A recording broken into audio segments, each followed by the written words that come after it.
Okay, so if you want to calculate f, f will be equal to the p value, which is 100,000. We have 5 zeros in that. Then 1 plus I is 8% here, so 0.08. A common mistake is that students put this number in percentage, which is wrong. You have to put it in fractions, right? Percentage will not be put here. And number of periods, that is a 20-year period, so n will be 20. Okay, so after doing that, we get the f value would be equal to this. And what is CAF? It's a compound amount factor. Compound amount factor, basically this value in the bracket. So if you just calculate the value in the bracket, it will come out to be 4.66096. So after you multiply with 100,000, you will get the future amount, which is this one. Okay, so the bracket is calculated and then the future amount is calculated separately. Okay, then we have the concept of nominal and effective interest rate. What is nominal interest rate? Nominal interest rate is the product of interest rate per interest period multiplied by the number of interest periods in your total time zone. Okay, so for example, you are calculating the amount after, for example, 30 years. Okay, so in 30 years you will have, obviously, for 30 years you need the data after every year. You need the data after every year, but the interest rate is applied to the amount after every month. Okay, now you're getting my point. You want the amount, the final amount, at the end of every year, like we do for budgeting. For budgeting we do annually, right? But maybe the amount which you're taking from the bank, or which you are taking from your business as profit, you are taking the profits annually, or sorry, you are taking the profits monthly. Okay, so in one interest period, in a period of 1 year, you have 12 periods in which the profit was applied to the amount. Okay, in 1 year you were taking the profit every month, so in 1 year the profit was applied to the actual amount 12 times. Okay, so what will be the nominal interest rate? Nominal interest rate will be the percentage of profit you are getting every month multiplied by 12. For example, in some other business, or for some other for example, traffic growth rate or population growth rate, you are calculating the population growth after every 6 months, and then you are reporting it after every year to the ministry. Okay, so your total period is 1 year, but within 1 year you are applying the growth rate twice, after every 6 months. Okay, so the nominal interest rate will be the growth rate of 6 months multiplied by 2. Okay, so nominal means the total interest period, the total interest rate which you have for the total period. Nominal means the total interest rate which you have for the whole period, including the subsequent interest period. Okay, so in one total year, or in one decade, or whatever, how many times you applied the interest rate multiplied by the number of intervals you had in that time period. That is a nominal interest rate. So if you apply 1% every month, so at the end of 1 year you will have a 12% nominal interest rate. Okay, but this nominal interest rate was not applied at the end of the year. It was applied within the year after every month. Okay, so after every month you are not applying 12%. 12% is what you eventually get at the end of the total period. Okay, so that is nominal. Now then, what is effective interest rate? Now if you apply, I will show you with an example as well. The effective interest rate is always higher if your interest period and time period are not equal. I'll say it again. Effective interest rate is always higher than nominal interest rate if your interest period and time period are not the same. Okay, so for example, like example is given here, you have a 12% nominal interest rate, 12% nominal interest rate, and it is compounded every 6 months. So after every 6 months, you are applying the interest rate to your amount. Okay, so 12% for 1 year, for 6 months, it means 6%, 6% every 6 months, right? So that is nominal. This is what we call as nominal.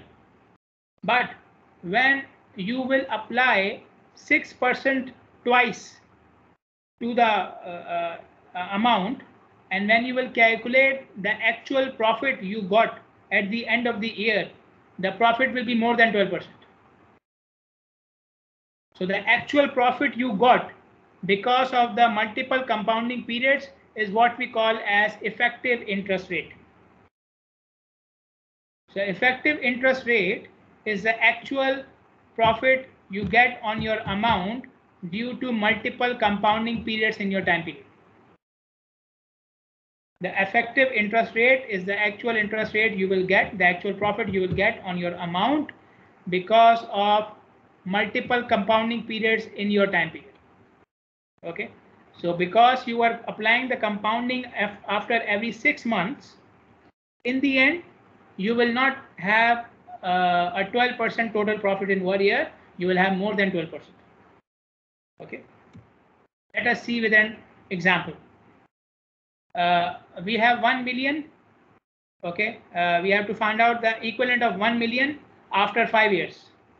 If annual interest rate is 8% per year compounded quarterly, okay, compounded quarterly, or if it is 8% per year compounded semi-annually. Give me a second.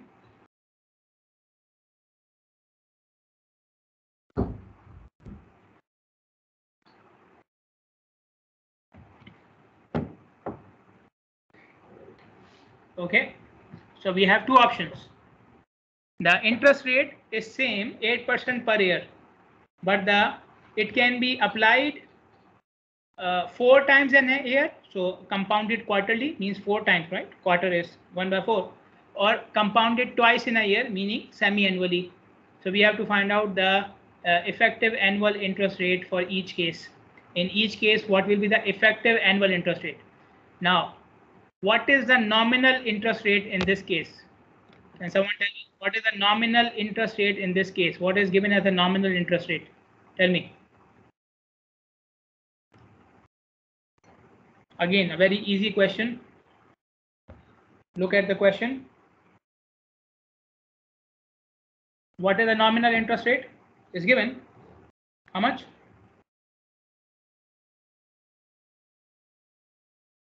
Yeah.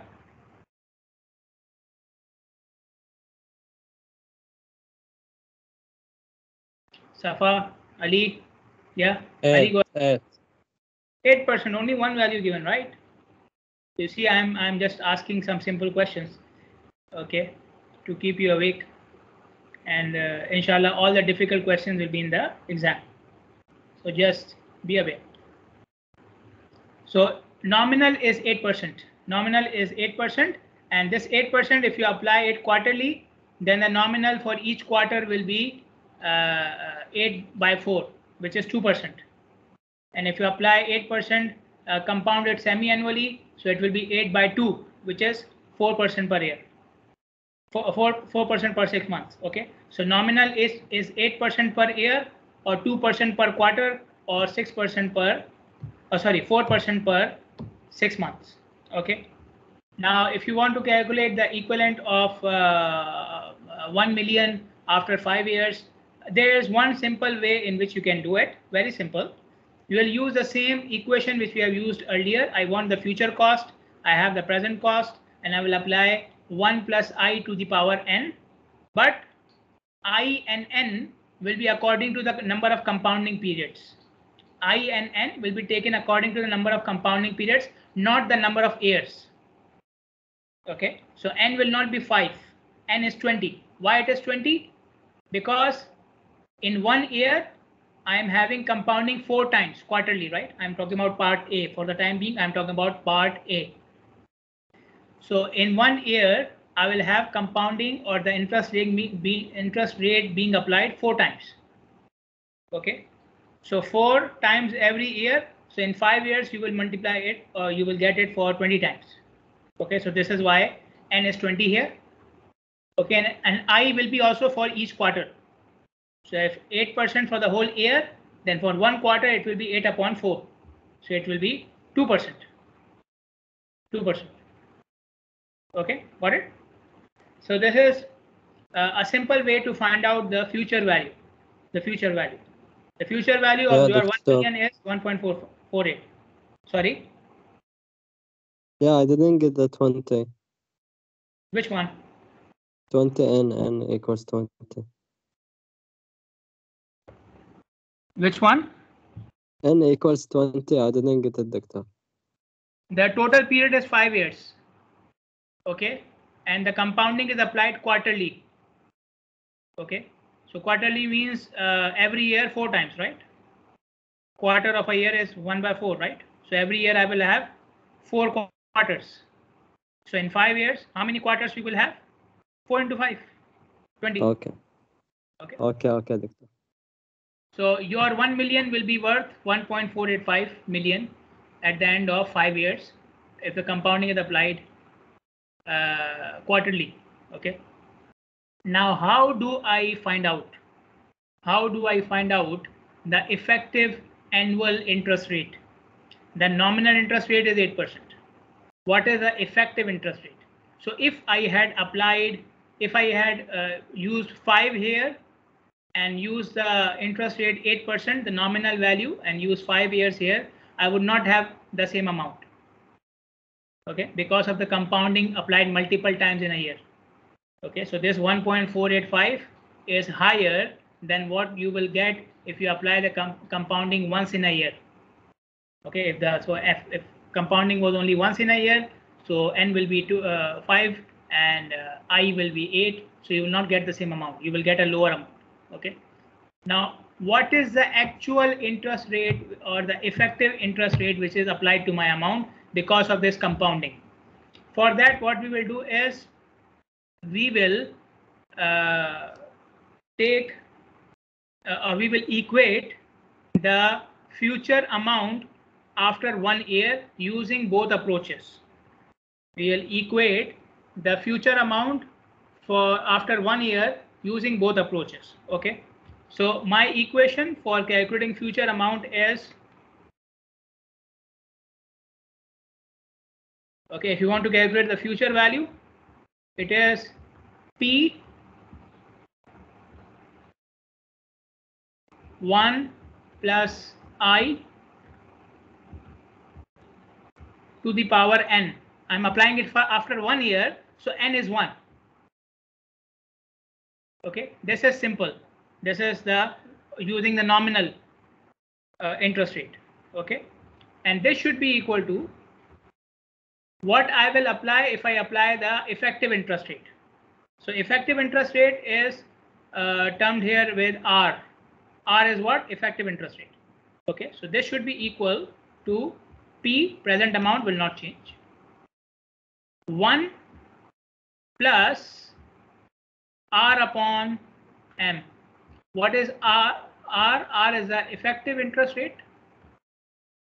Okay, divide by M. M is the number of periods for which you are applying the compounding in 1 year. M is the number of periods for which you are applying the compounding in 1 year. So for quarterly, M will be 4. For semi-annually, M will be 2. And for monthly, M will be 12. Okay, and to the power M, because in 1 year I'm applying for M number of periods. Okay, so we will equate, if you equate both the amounts, you should be getting the same future value, right? After 1 year, you should be getting the same future value. So P will be cancelled out and you will be left with this equation. 1 plus I equals 1 plus R upon M to the power M.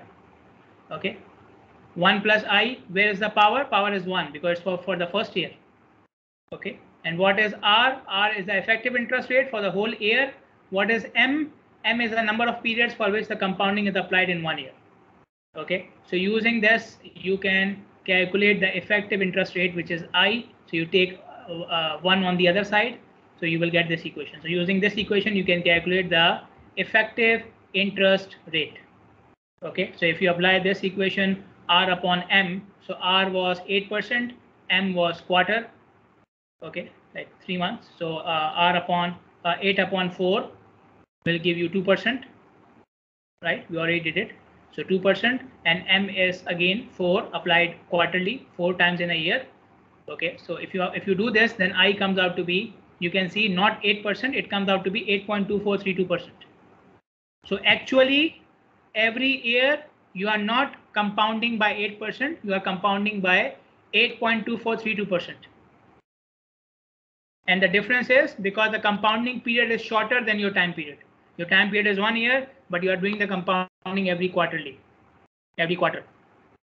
Okay, so this is why you have the difference. Okay, so how did I get the effective interest rate? I equated the future amount after 1 year by using the effective interest rate and by using the nominal interest rate.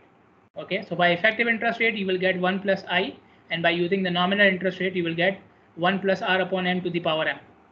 Okay, so if you equate them, you know the value of R and M, so you can calculate the value of I, which is more than R, more than the nominal rate. Okay, now once you know the effective interest rate, so like I've calculated here. Okay, so in the same way, you can calculate the effective interest rate for compounding semi-annually. This is the effective interest rate if the compounding is done semi-annually. So in 1 year, I'm doing the compounding twice. So M is 2. Okay, and R is 8%. So R upon 2 will be 8 upon 2 will be 4. So this is 4%, 0.04, and M is 2. Like I said, in 1 year, I'm compounding twice. Okay, so when you do it, you will get the effective interest rate 8.16%. 8.16%. Now, if you want the future worth with this much effective interest rate, now this is the effective interest rate for the whole year. This is the effective interest rate for the whole year. So you can apply this simple equation, P into 1 plus I to the power N, by using the effective interest rate and the number of years. So you can see here, I'm using the effective interest rate and the number of years is 5. Okay, I did not use the number of compounding periods. Number of compounding periods are 10. Each year I'm compounding twice. So number of compounding periods are 10. So if you want to use 8% interest rate, which is per year, okay, then you will do 1 plus R upon M to the power M. So R will be 8%, M will be 2, and the number of compounding periods you have will be for the full 10 years, like we did here, for the full 5 years, like we did here. Okay, so it will be similar to this. If you use a nominal interest rate, then you should use the total number of compounding periods you have in 5 years, like we did for the first case. But if you have the effective interest rate, then you can simply use the number of years. So the present amount, 1 plus effective interest rate to the power 5. 5 is the number of years. Okay, if I want to use, instead of effective, I want to use nominal interest rate, then nominal interest rate per 6 months is 4%. So you will use 4 here, and the number of compounding periods will be 10. Every year twice, so in 5 years you will have 10. Okay, so in this example, let me recap what we did. First of all, we have 2 cases. One is compounding quarterly in 1 year, the other one is compounding semi-annually in 1 year. So if you are compounding quarterly in 1 year, that means 4 times in a year. Okay, so in that case, each quarter will have a nominal interest rate of 2%. Okay, 8% for the whole year. So 8 by 4 is 2%. So 2% for each quarter. And if you want to calculate the future amount, then present into 1 plus the nominal rate of 1 quarter divided to the power number of quarters. To the power of number of quarters, which is 20. The first case. Then for finding out the effective rate, I compared or equated the future amount after 1 year with the effective rate and with the nominal rate. Okay, for the nominal rate, then you have to put the nominal value divided by the number of compounding periods in a year to the power number of compounding periods in a year. Okay, so you will get the effective interest rate. Once you have the effective interest rate, you can find out the future amount by using the value of the effective interest rate and the number of years directly. Then you don't have to use the number of compounding periods, which they have done here. Okay, so in one question you have both the approaches here.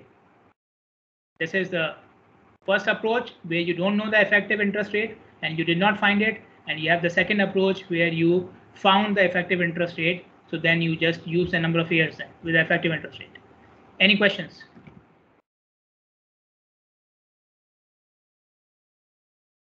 Any questions?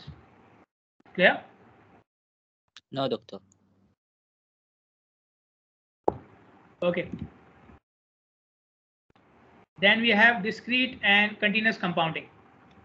Discrete is the interest or growth rate is applied at the end of a particular period. Discrete is when the interest rate is applied at the end of a particular period. So when I say semi-annually, whatever amount you have after 6 months, the interest rate will be applied to that amount. What was happening during the 6 months, I'm not interested in that. So the amount increased, decreased, no problem. Okay, this is what we call as discrete. So whatever we were looking at up till now was discrete interest rate. Okay, so I gave you the period and you are applying the interest rate at the end of the period. Okay, continuous compounding is applied when the interest is applied continuously. So your interest period is actually 0. Whatever amount you have at this second, the interest rate will be applied to that. The next second, the new amount. The next second, the new amount. The next second, the new amount. Okay, so this is what we call as continuous compounding.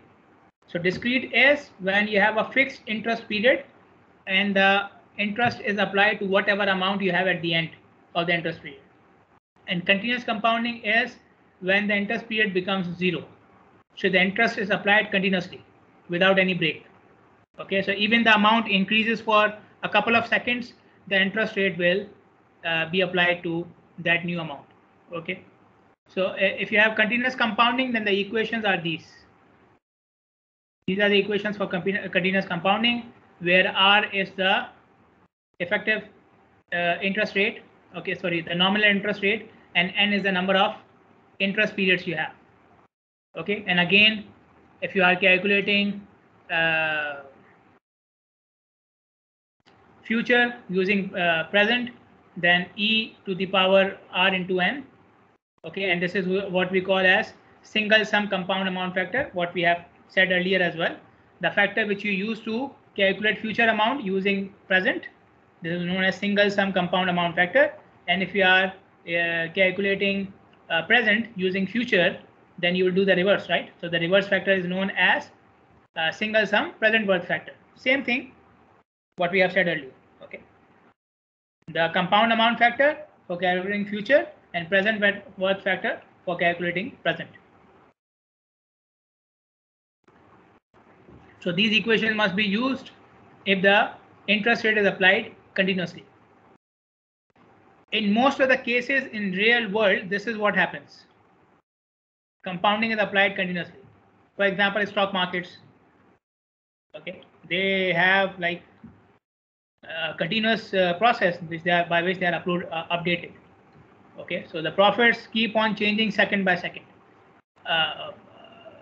Gold rates, same thing. Profit is applied every second. Okay, growth rates or growth rates for weather conditions. Okay, for growth rate for vegetable growth. Okay, for population and drivers not so continuous, but again the interest period can be very small. Let's say we are doing the same problem for continuous compounding period. If you are doing the same problem for continuous compounding period, then what will happen? Now you know that you need the future amount. Okay, the nominal rate is 8% per year, and you are applying it for 5 years.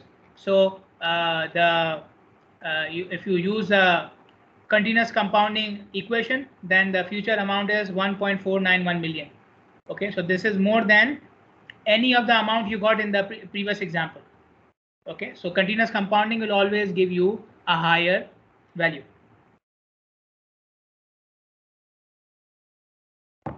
Now let's say somebody asks me, what is the effective interest rate in this case? Now they have already given me the value, 8.33%. My question is, how can I get this value? Okay, so in the previous example, I already showed you how to get the effective interest rate for 1 year. So how do I get, if the compounding is happening continuously, how would I get the effective interest rate for 1 year in this case? In the previous case, we had this equation, right? So you want I, effective interest rate, put the values in this equation, you will get the answer. Now what should I put here? I know R is 8%. What is M? I cannot use this equation because M is infinite. Number of compounding periods in 1 year is infinite. Like I said, it is happening every second. So M is infinite. So I cannot use this equation. How should I calculate the effective interest rate for this problem? If the compounding is happening continuously, how would I calculate the effective interest rate? Let me keep it at this slide. The answer is basically in this slide, and you can tell me. How can I calculate the effective interest rate if the compounding is happening continuously? The answer is in this slide. Actually, in this line. What should I do? This equation came from here, right? So what should I do here? Anyone?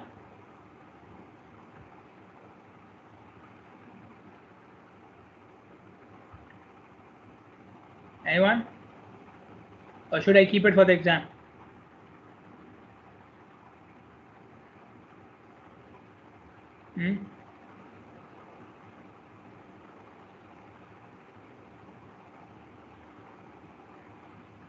Anyone can answer it? No one?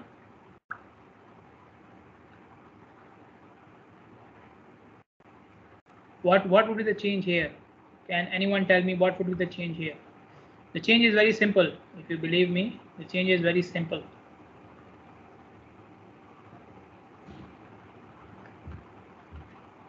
Safa, Ali, anyone? Muhammad? Any guesses?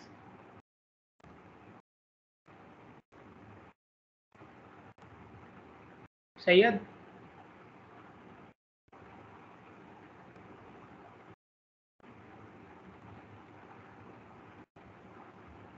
Doctor, change M, write 5, maybe. Sorry? Remove M, write 5 instead of M. You do what with M?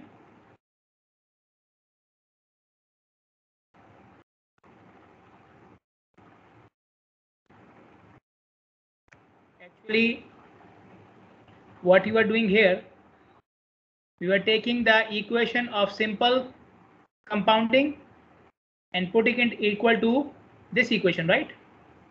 We're taking the equation of simple compounding 1 plus I to the power n, and n was assumed to be 1, right? And we are putting it equal to this equation. Now in this equation, R upon M to the power M, because we are calculating the amount after the first year where the number of compounding periods are M. Okay, so simple compounding put equal to the multiple compounding periods, right? I will use the same approach here. after 1 year, now I will equate it to this equation, which is for continuous compounding. Okay, so I1 plus I again to the power 1 should be equal to this factor now. Okay, where n will be again 1. So it will be e to the power r, where r is 8%.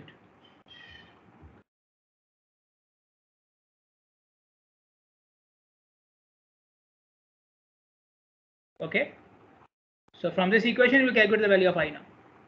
So e to the power 0.08 minus 1 will give you I.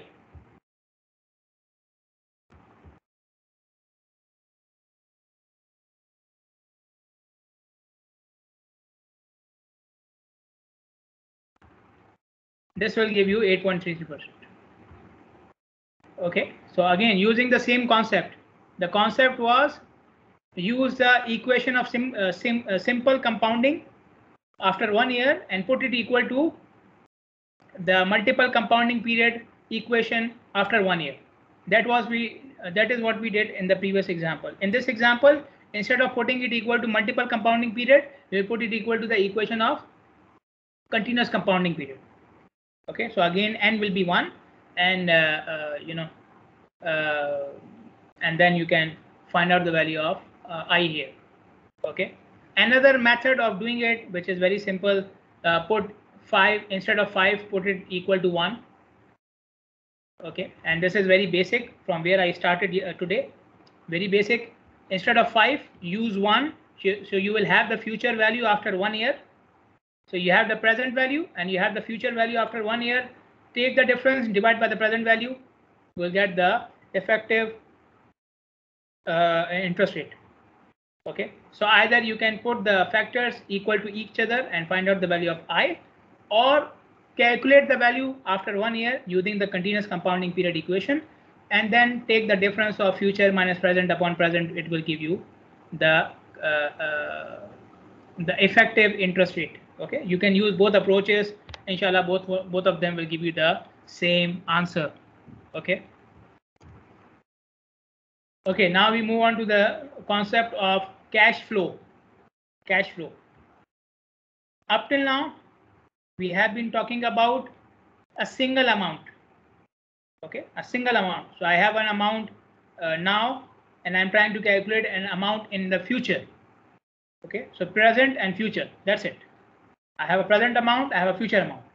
Either I'm calculating present from future or future from present. So there are two amounts, one for present, one for future. In businesses, you have a series of amounts. In businesses, you have a series of amounts, because every month you are spending something, you are getting something. Okay. Same thing happens with traffic growth rate, population growth rate. Okay. So it's not like you do it for 1 year and for the next 20 years you are on vacation. No. Every year you have some amount. Okay. So this is what we call as time series. This is what we call as time series. So after every the amount, the cash flow keeps on coming and going after every time period, 1 month or 1 year or 6 months, whatever is your time period. Okay. So you guys are all working, right? So you are taking your salaries. So your salary is what? It's an amount you are getting after every month. So that is a cash flow. Okay, that is a cash flow. If your company says, okay, do the job with us for 6 years. After 6 years, we will give you the future amount. Will you do the job? No. This is not how businesses work, right? So businesses work on continuous cash flows. Okay. So cash flow meaning you have a series of amounts which are coming after every specific time period. Okay. So this is what we call as cash flow. Now let's say you are trying to calculate the worth of money at this year, K, at this time period, K time period. Okay. So I have cash flows before that. So I started the business in year 0. And I've already forecasted my amounts till time N. Okay. But I want to know what will be my situation in time period at time period K. Okay. So for if you are looking at this time period, then the previous values are this particular value is where is it?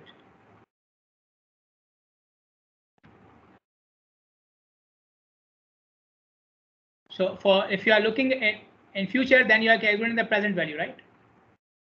Okay, then for Sn and Sn minus 1 and whatever cash flows you have after K, this is the present value. So after the K, whatever cash flows you have, you are calculating the present value for them. And if you are looking back from 0 to K, you are calculating the future value for them. Okay, so for cash flows, you may be calculating both present value as well as future value.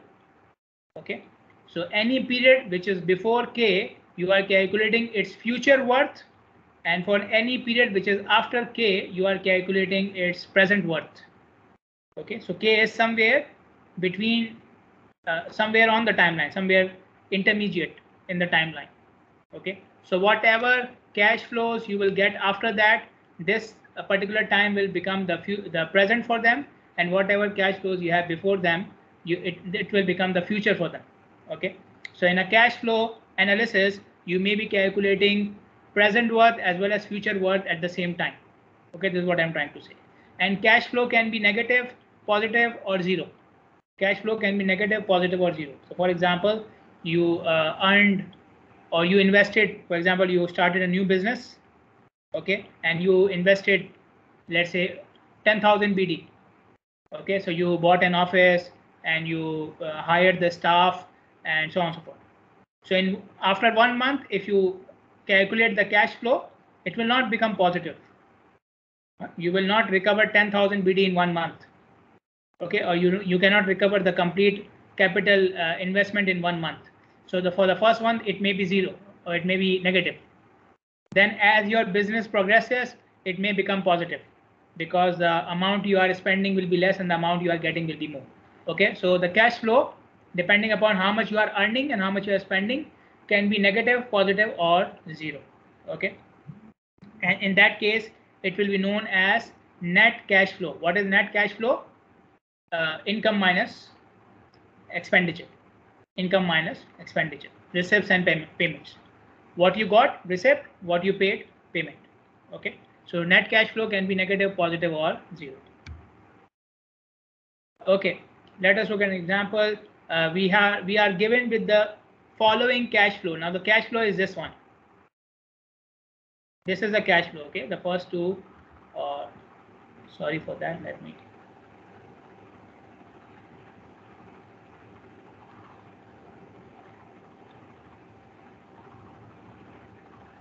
Okay, so this is the time period 0, 1, 2, 3, 4, 5, 6, and this is the cash flow you have in each time period. Okay, and this one can be maybe number of years, so 1 year, 2 year, 3 year. It can be months as well, 1 month, 2 months, 3 months. Okay, whatever that is.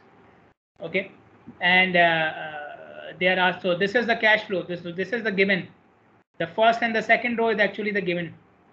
The first and the second row is actually the given value. Okay. Now we have to calculate the equivalent single sum at end of 6th period. So here, end of 4th period. So here, and end of time, and at time 0. At time 0. Okay, so we have to calculate how much will be the equivalent sum of all these cash flows at 0, 4, and 6th time period. Okay. Now, if you are calculating it at the end of 6th period, okay, so I'm already in future, right? I'm already in future. Okay, so what am I calculating? I'm calculating the future worth of all these cash flows. Okay, 6 is what? The end, right? So I'm just calculating the end value of all these payments: 100, 200, 50, 0, 150, 50, 200. So I will take each one of these values and I will multiply with the factor which I have for finding out the future. Oh, sorry. You have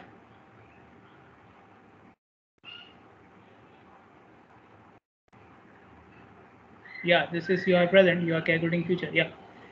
So so this will become the present value. Okay, 100, 200, 50, 0, 150, 50, 200, and you will apply it for finding out the future value at the end of 6th time period. Okay, so for all of them, you are calculating the future value because 6th is the end of all time periods. Okay, 6 is the ultimate future you have. So you are basically calculating future value for all of them. You are calculating future value for all of them. Okay, so I will take each one of them, like for example, I will take 100 and multiply by 1 plus I to the power n. So if you are calculating for 100, then n is 6 because you are calculating for the 6th time interval. Okay, and similarly, if you are doing it for 200, then n will be 5 because you are at 1 and you are doing it for the 6th time interval, and so on and so forth. Okay, this can be hard to explain. Let me go here. Let us get our hands dirty so that it will become easier for you to understand. So have your calculators in your hands. Okay, have your calculators in your hands.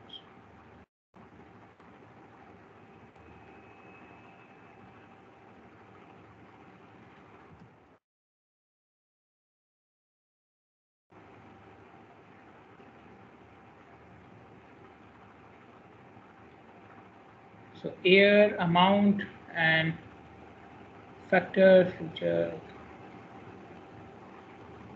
Okay, so the air or the time, it's a time. The amount you have, they are represented as S. The factor, they are saying compound amount factor, and the future worth you have. Okay, so 0, 1, 2, 3, 4, 5, 6. Amounts you have 100, 200, the cash flow. Okay, the cash flow 50, 0, 150, 50, and 200. Okay, the factor which we have to multiply with the present value is 1 plus I. Now I is fixed 10% every period, so 0.1 to the power whatever you are getting. So I'm trying to get it for the 6th year, right? For the 6th time period. Okay, so this will be to the power 6. Okay, and similarly, this will be for the power 5. This will be for the power 4. So whatever is left in the future, that will be the power. Okay, so I'm calculating the future worth. I'm taking this, the amount which is given for that time period as present worth, and I'm calculating its future.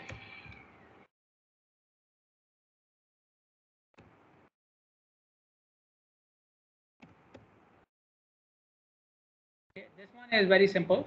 Okay, so whatever value of factor you get, so how much is this value? Give me the values. Go ahead. How much is the first value?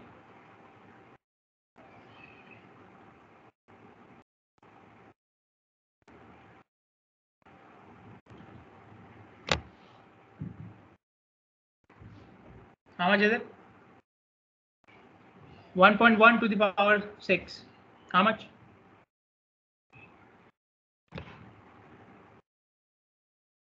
1.77. 1.77. Okay, and this will be multiplied with the present amount. This amount. Okay, so 1.77 multiplied by 100 will be 177. Okay, next one.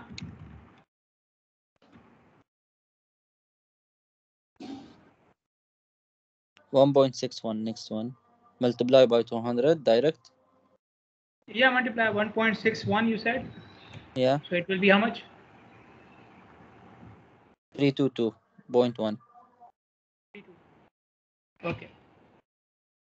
Then this one, or you can multiply directly, no problem. Multiply by 50 directly, give me the value. 73.2. Are they using decimals? Okay, they use the decimals as well. Okay. Zero. This one will be 0, right? Right. Multiply by 0. Okay. Next one.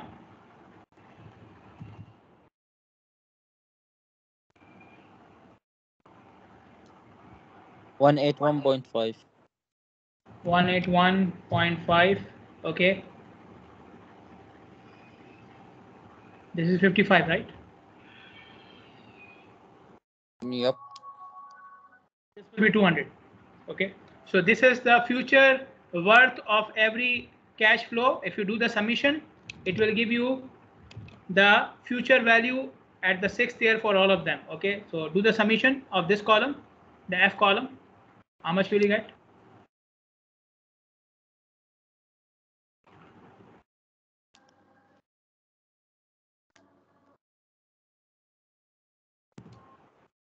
$1008.8. Point 8. 8. Again, this is in dollars. Okay. So for all these cash flows, the future value is this one. Okay. So this is part A. The future value or the equivalent value at the 6th year. Now 6th year was future for all of them. 6th year was not somewhere in the middle. 6th year was the future for all of them. Okay. So that's why I did it. I did like this. Okay. What is the next part? Next part says end of 4th period. End of 4th period. Now what we will do, 4th period is here, right? So from here to here, this is future. For the 4th period, if you are looking, if you are standing, if you are calculating at the 4th period, then this is present and you are calculating the amount for the 4th period.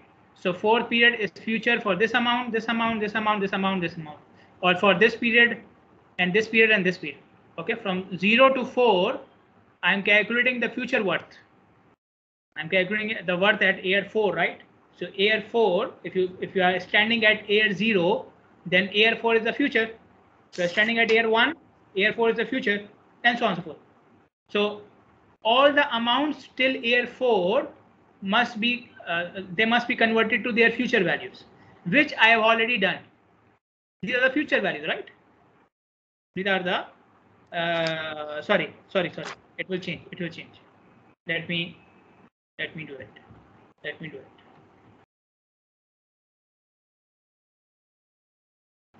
Okay, so now I will not use this one. I may use present worth factor as well. Okay, so I'm looking at year 4, so this will be 4 now, and this will be 3, this will be 2, and this will be 1, and this will be 0. Okay, so these values will change.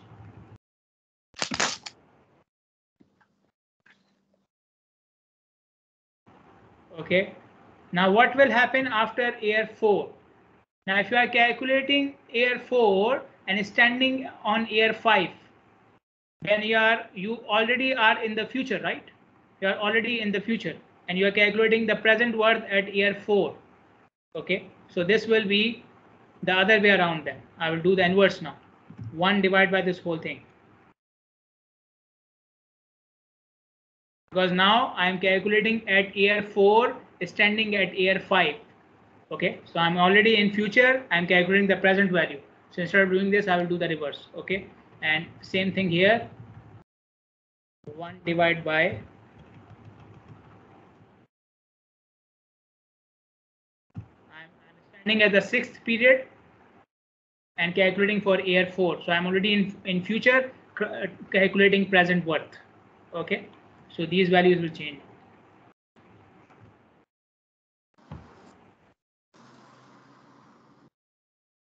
Okay, go ahead, give me the values.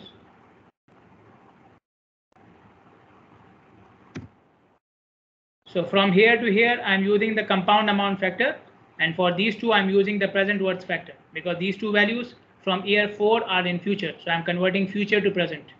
And when I'm at year 4, then these values are the present and year 4 is the future. So I'm using the same for that. Okay. How much is the value? The first one? Sorry?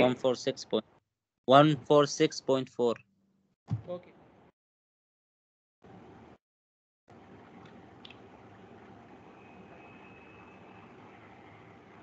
Next value 266.2.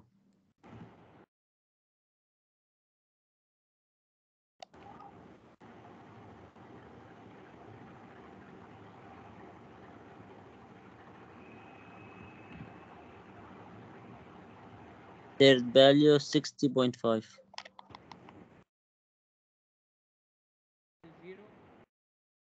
50. How much is this?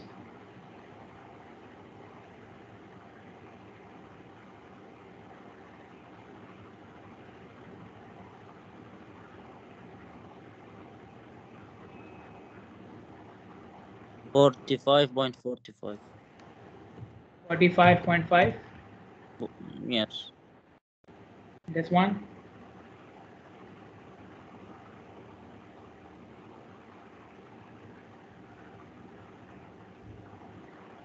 $165.3. 165.0. Okay. What is the sum now?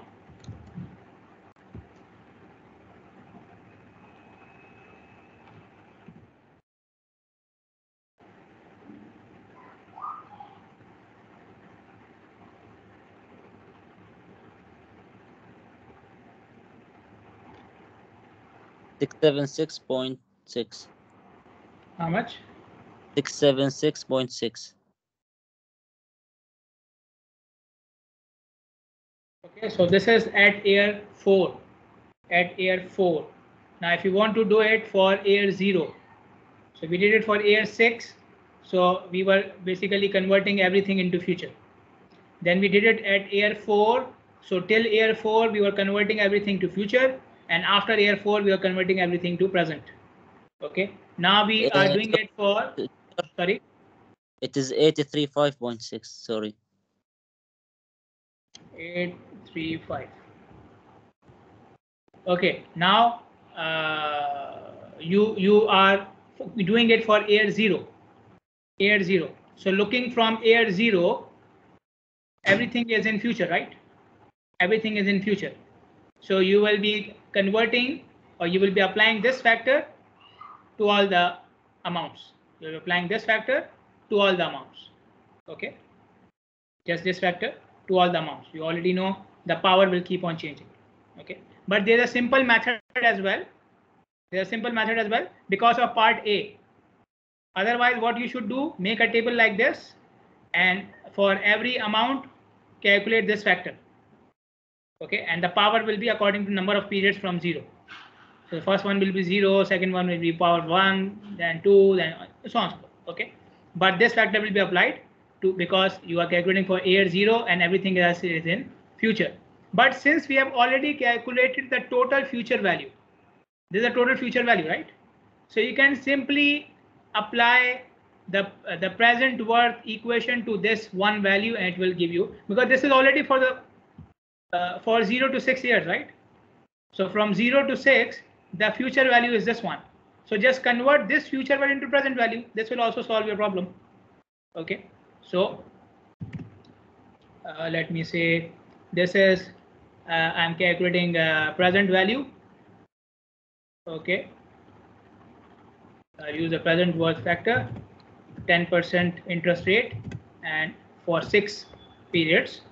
Okay. So I will take the future amount, which is 1008.8, multiply by this factor, 1 divided by,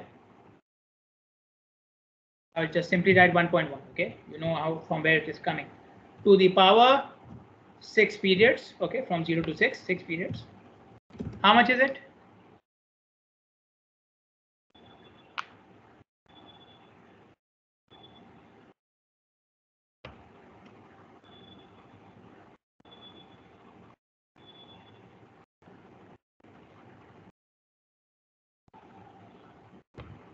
How much is this factor? Sayyid?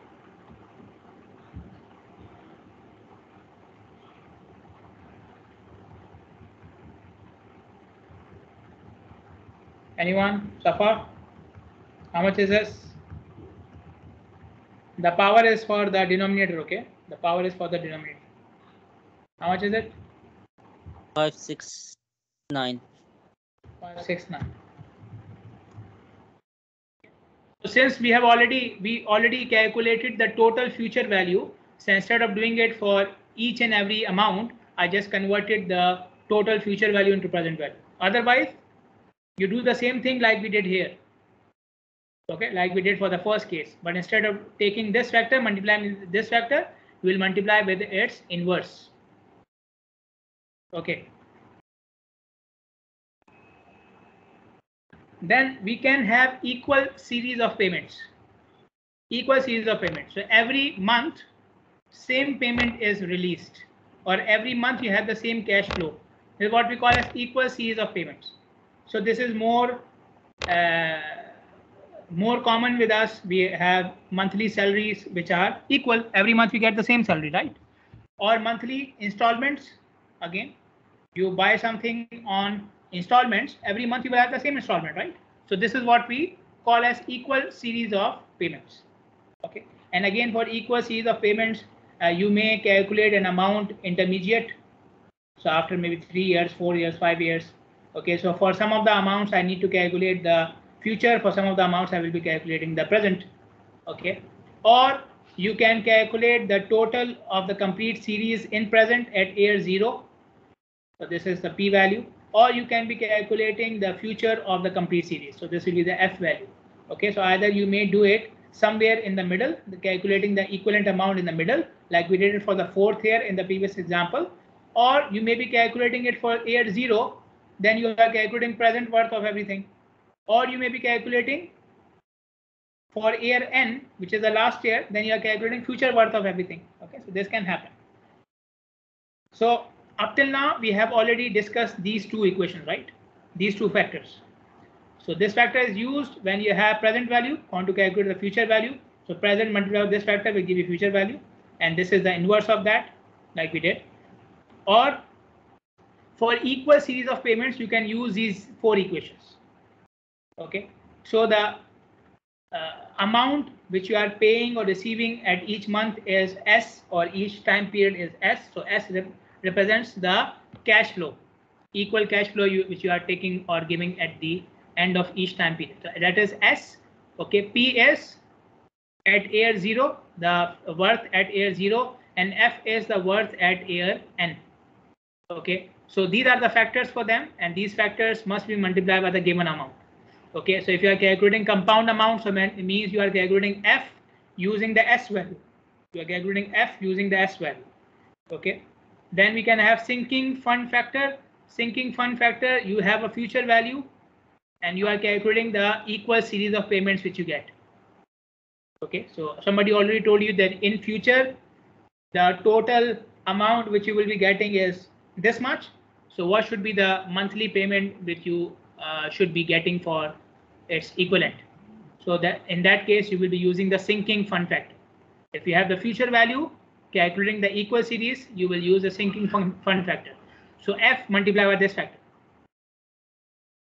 Okay, and if you have the series of payments, but you want to calculate the present worth, then you will be using this equation. You will be using this factor. So this factor will be multiplied by S to calculate P. Okay, so these two are for single amounts.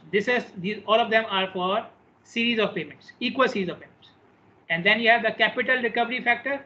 When you have present value, you want to calculate the equal series of payments. So somebody is asking you for loan. So right now you are giving him 1000 BD, and now you want to decide in how many months, every month he should pay you how much. Okay, so that will be S. Okay, so in that case you will be using this factor. So this factor multiplied by P will give you S. So whatever you are getting from the formula, that formula will be multiplied by the given, and you will get the value in the last column. Okay, this is how to use the table. Calculate the value for the formula, multiply that value with the given, and you will get the value in the final column, in the last column. Okay, and this is some derivation. Okay, how we are getting these equations. Just an example. How did we get the what do we call this? How did we get this? How did we get the compound amount factor?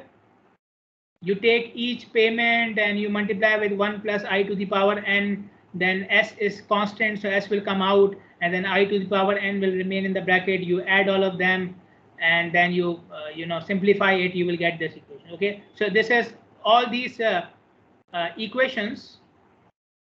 All these equations are coming from these two, but the only thing here is s is taken out as constant, and then whatever was remaining, you open the brackets and you simplify them. Okay, just for an example, a derivation is given here, but this is not our discussion. Okay, so sinking fund factor, inverse of compound amount factor. When you have future value, you want to convert it to equal series of payments. And what is capital recovery? You have the present worth, you want to convert it to series of payments. Okay, just for fun, I don't know whether it's fun for you or not. If you have taken any loan from the bank, okay, or if you have bought anything on installment, you can the equal series of payments, right? You know the S you are paying every month or every year. Now we are taking even mobiles on installment, right? So using those series of payments, try to find out the value of I. So you know the present value, you know the series of payments, or you know the future value in the series of payments. Try to find out the value of I using this. Okay, using the equations which I shown in the table. Okay, just for fun. So you would know how much you are paying every month or every year to these companies. Okay, we have bought mobile or vehicle or whatever. When I was doing my masters, I was studying this subject. Our instructor made us do that. Okay, and it was very insightful. Okay, so let's say there's an automobile salesman, and for a customer, he is trying to sell him a $10,000 car without down payment. So he's like an angel, right?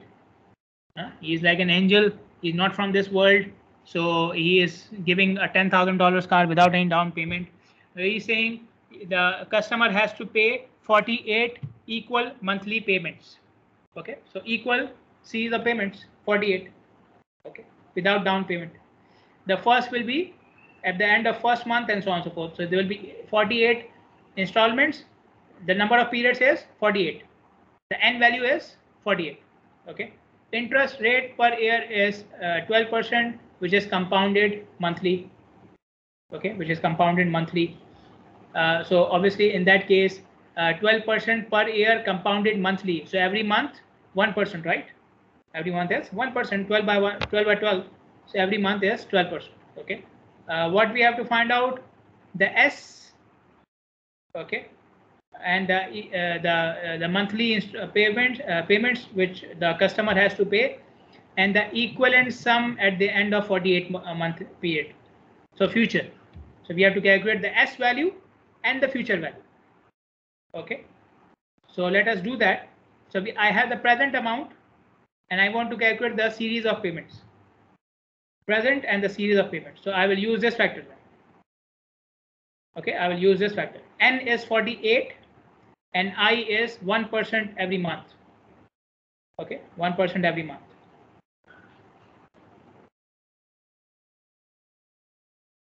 S equals 10,000.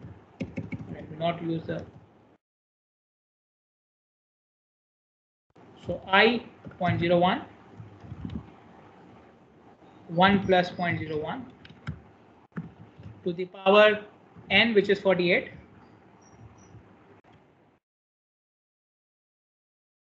Divide by. There's another bracket here.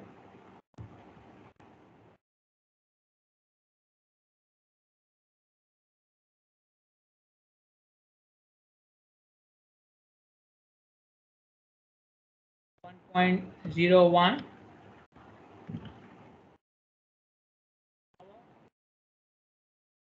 8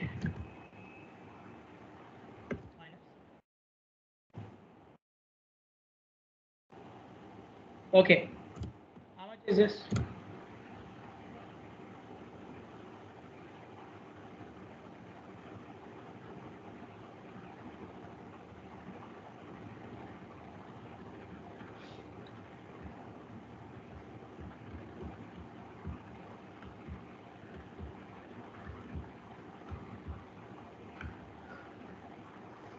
You can calculate. Okay, I'm just trying to see if I can. Sorry, there's a mistake here. This is 0.0.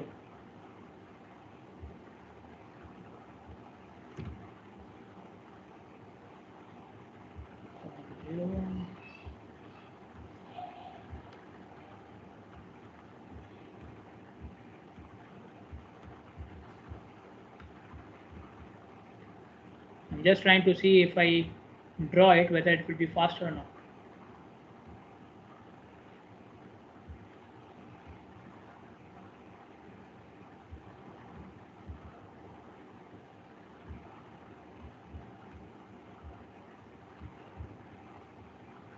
One 1584.66.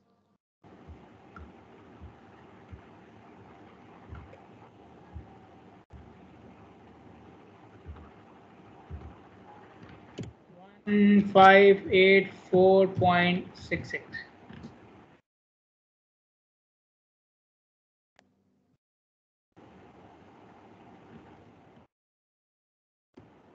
Okay, then for future, now for future, you can use this equation. You have the series and you can calculate the future value. Okay, you have the series and you can calculate the future value. Okay, so if I do this, then I'm calculating future.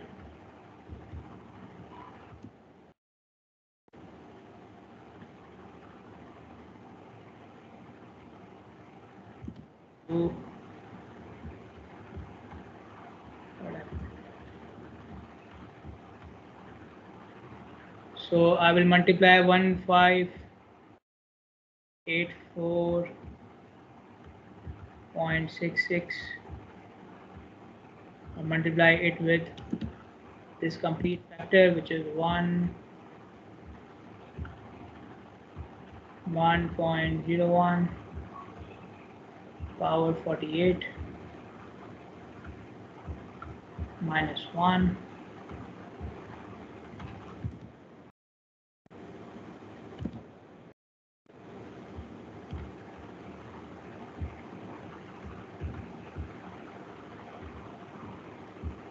How much is it?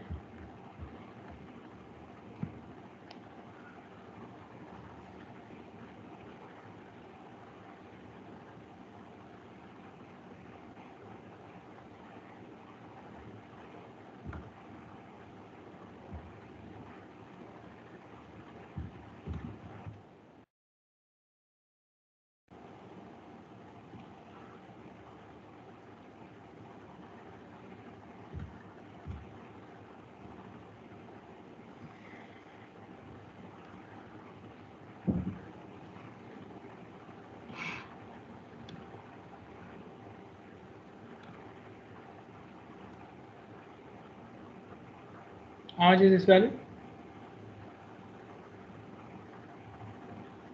Doctor 97017. 97017. Okay, this is dollars. So this is one way of calculating the future. Okay, one way of calculating the future value. Another way is that you use the future worth and the present worth. Okay, so present worth, I already know the present worth, right?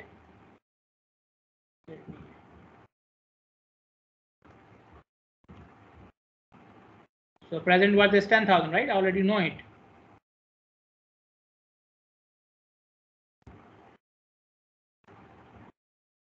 So I can simply multiply with 1.01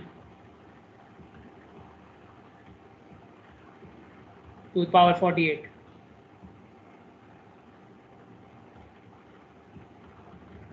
Okay, you should be getting the same answer. If the calculations are correct, you should be getting the same answer. Another method of doing it is by finding out the effective interest rate. The effective interest rate. For the effective interest rate, I already know the equation. I equals 1 plus R upon M, which is R was 12 upon M, which is 12 again, to the power M, which is 12 minus 1. Okay, so this will give you the effective interest rate. How much is it?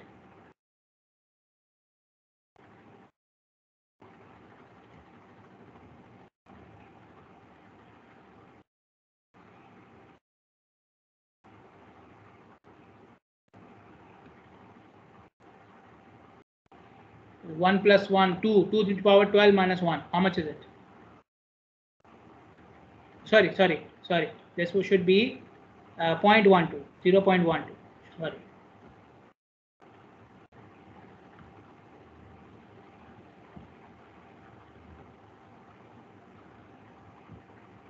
.12, 12%, right? So how much is this? So 1.01 to the power 12 minus 1. How much is it? 0.126. 126.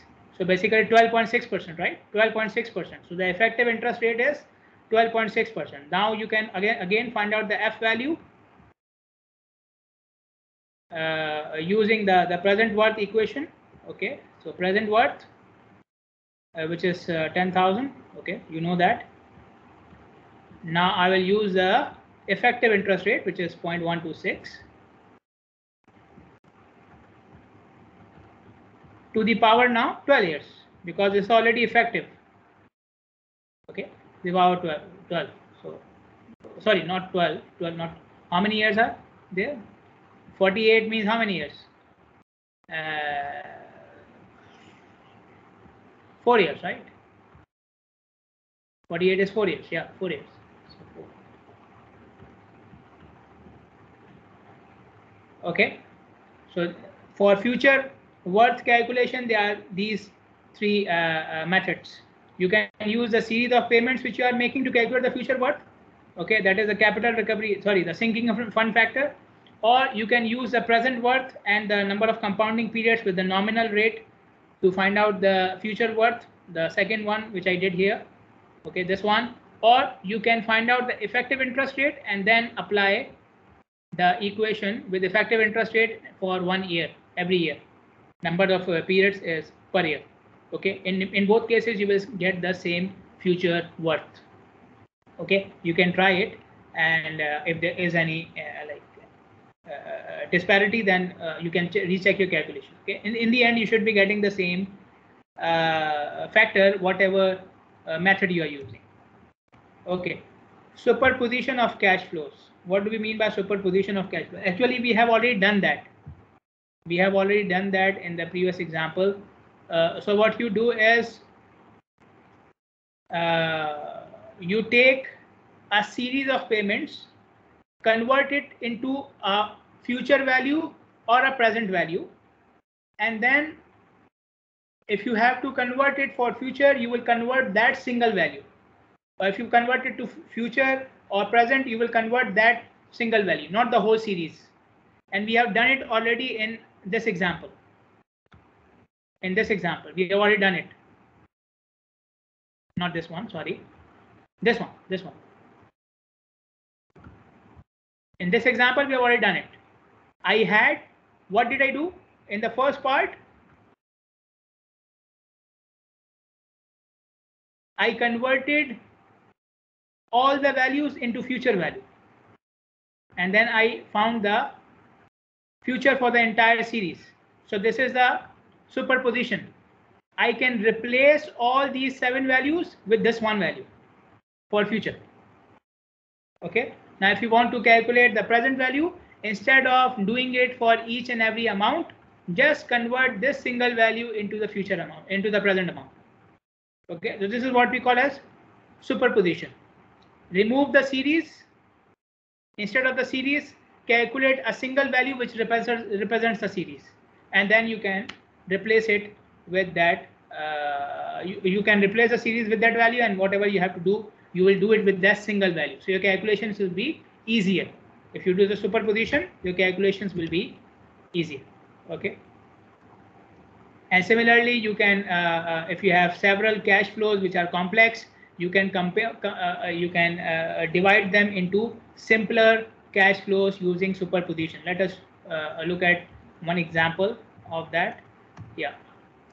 So you can see 5 equal series payments of 10 million, then 4 equal series payments of 6 million.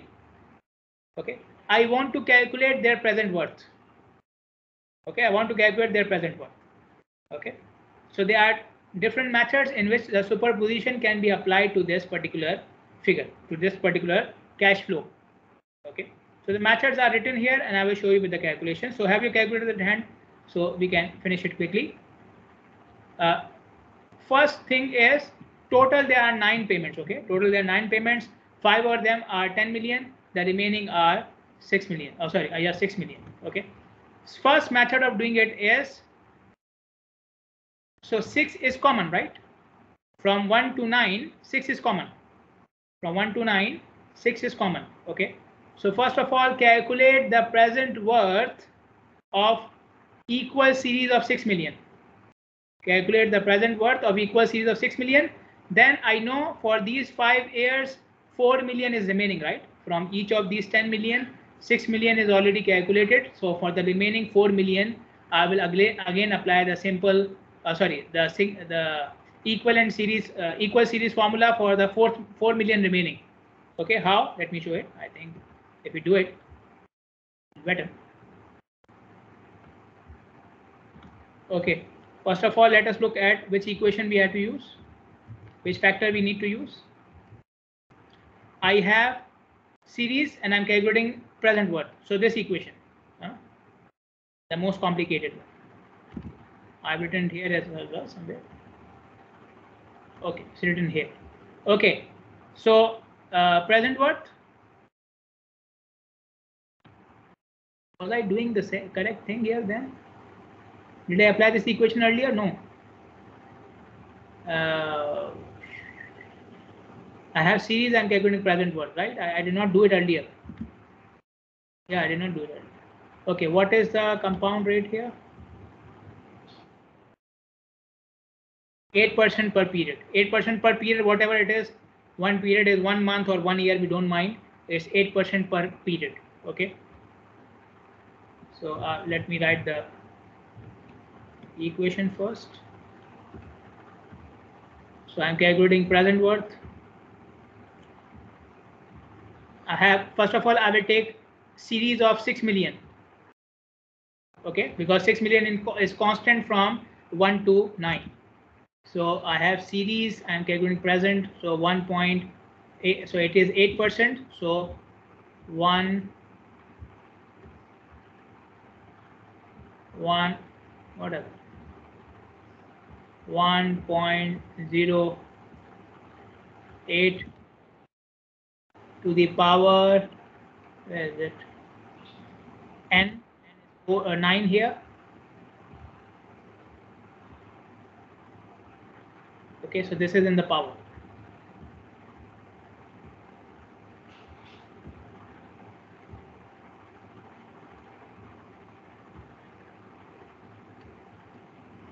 Minus 1 divided by I, which is 8%, and 1 plus I to the power n. So 0.08,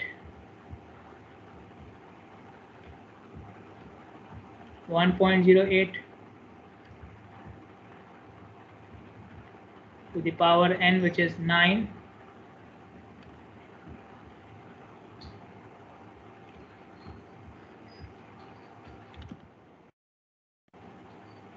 Not minus 1, sorry.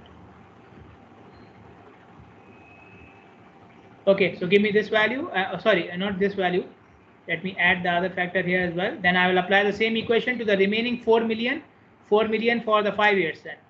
So 1.08 to the power 5 minus 1.05, 1.05 to the power 5. Okay, so this is one way of doing it. Okay, this is one way of doing it. So you can calculate the value.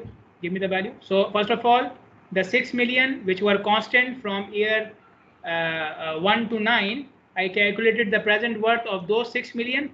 So 6 million is replaced by this value, the first value, and the remaining 4 million which was only for the 5 years, I replaced them with this value. So this is also superposition. Okay, the 6 million are replaced by this one for the entire series, and then the remaining 4 million is replaced by this one. So how much is this?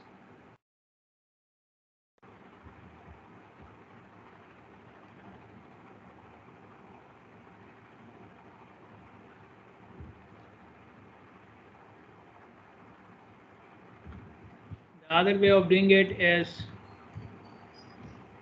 you take 10 million payments beginning at the end of the first period, plus a series of 6 million payments beginning at the end of the fifth period. Okay, and okay, I will show you. Give me the answer for this one.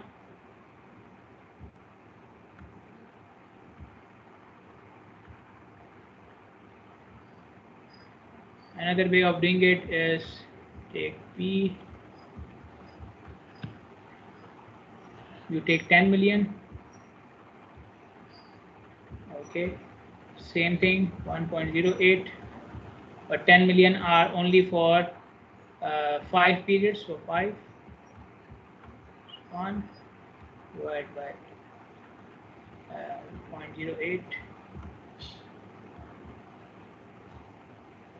then 1.08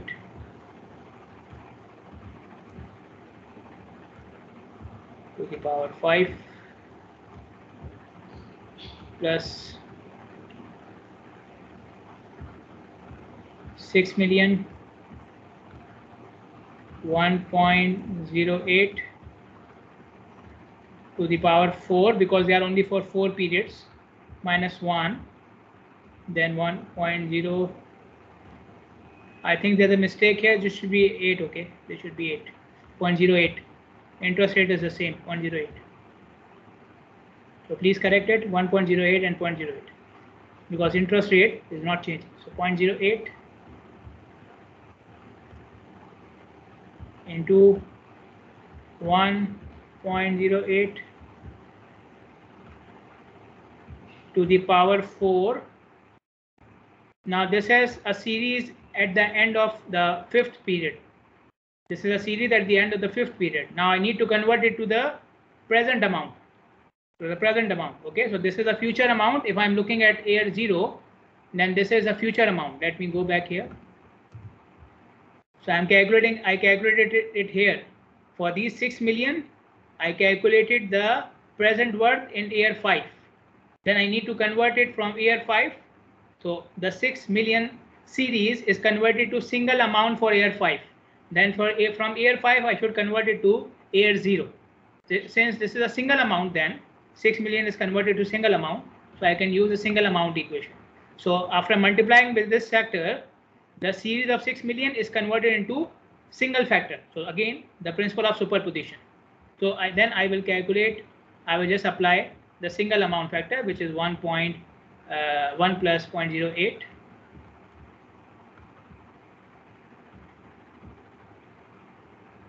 So I have the future amount, I am converting it to present amount, so this will be 5. I'm already at the end of 5 year, and now I'm converting it to year 0. Okay. Another method of doing it. So these are the same method of calculating the same thing. Okay. These are different methods for calculating the same thing. Okay. So let me write down the third method here as well. You can calculate the numbers. Okay, and you can fill it out later on. You take series of 10 million payments and then minus the 4 million payments which are extra. Okay. So take the whole series as 10 million. Take the whole series as 10 million and then subtract the extra 4 million for the last 4 years.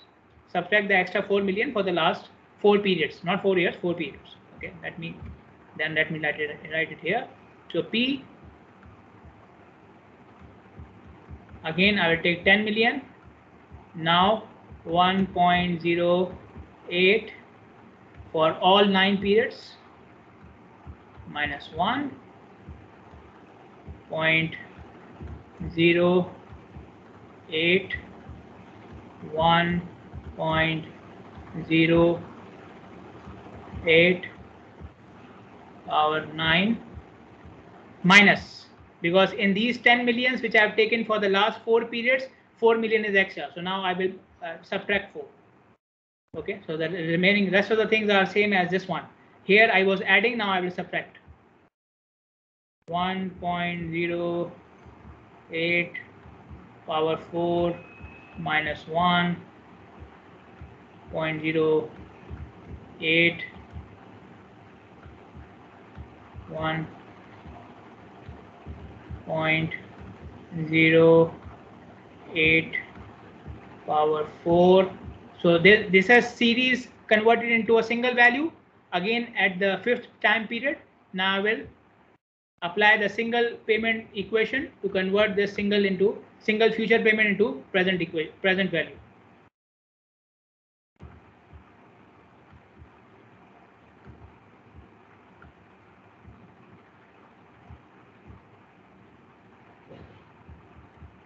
Okay, so in all the cases, again, you should be getting the same answer.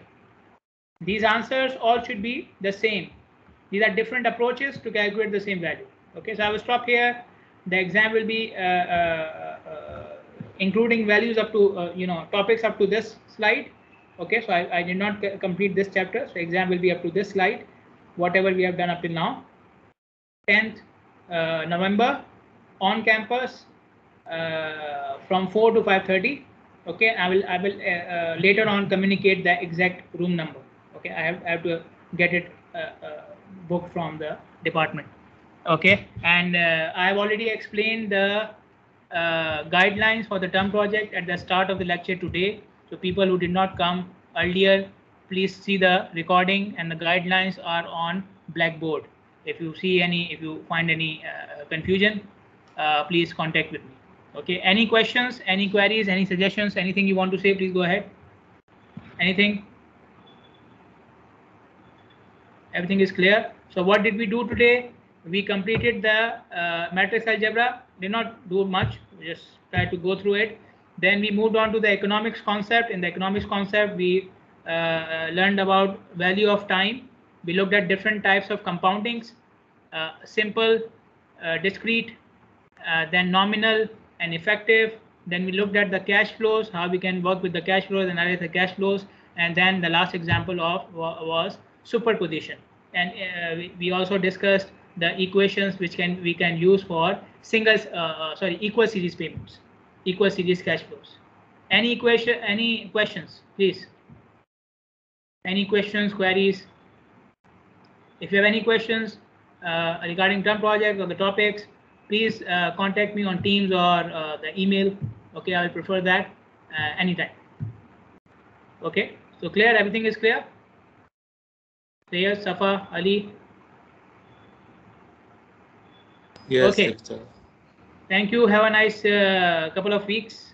Okay, and see you on the exam day, inshallah, face to face with a mask. Assalamu alaikum. All the best.